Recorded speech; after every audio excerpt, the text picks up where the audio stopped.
টাটকা তাজা সবজি সেদ্ধ, তাও আবার স্টিমে।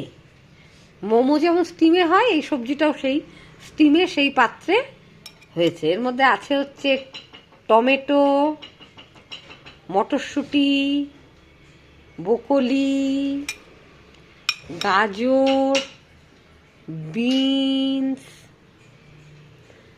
পেঁপে, এই। আর এর মধ্যে হচ্ছে একটুখানি গোলমরিচ আর বিট নুন ছিটিয়ে,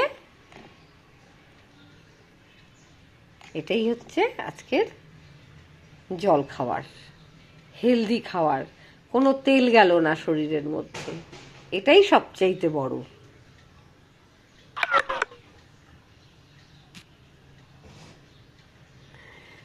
জিনিসটা বেশ কালারফুল।